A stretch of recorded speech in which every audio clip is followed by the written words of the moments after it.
อ่าทั้งหมดนี่ที่เขาเห็นมานี่เพื่อไปกับเพื่อใบหนาไปตาดีงามของหัวงานทำแล้วมาต่อไปพวกเขาทั้งหมดก็ใส่พวกมือพวกใจกันพักใส่พวกเมย์ของอาจารย์สนั่นในนามเขาเป็นครูเด็กครูหน่อยสินาที่อันทรงเกียรติแล้วมีเปิดในเฮาหนักมากเป็นครูหับต้นมาดูแลเสียละเป็นผู้หับต้นบรรดาแขกผู้ไม่เกิดมาจากหน่วยงานต่างๆของประเทศเนี่ยแต่พอวันนี้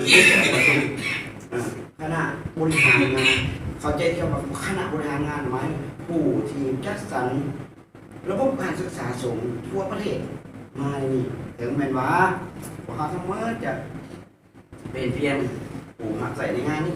แต่อย่างน้อยเขาก็ภาคภูมิใจ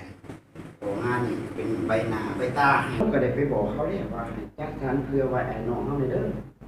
ทางเงินพวกบอกว่าพวกไม่ปัญหามาที่ถ่ายมาอะไรวะนี่เขาก็กำลังนั่งแนมเลยเขาคือไม่ได้กินอ่อนชุดอ่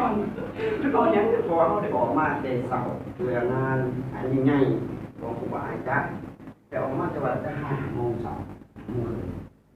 เราจะเห็นว่าได้ชั้นข่าวกันนะแต่ก็ว่าให้น้อยอกมันใจโบเมนมีเจ็ดจังหลายคนครูบาโจมตีตลอดหอดหาให้ถึงต่างแต่วันนี้เป็นยังมันขาดตัวพวกความขาดตัวพวกฟองจากการที่ว่าเข้านั้นโบสามารถเก็บกรรมสถิติจำนวนคนที่มาประชุมเรื่องแข่งขึ้นไปก็เลยเข้าหาการเกี่ยมอาหารมันเลยบ่เพียงพอฉะนั้นเสื้อในนอนมืออื่นไอ้น้องเขาจะเดินเต็มทุ่งเต็ม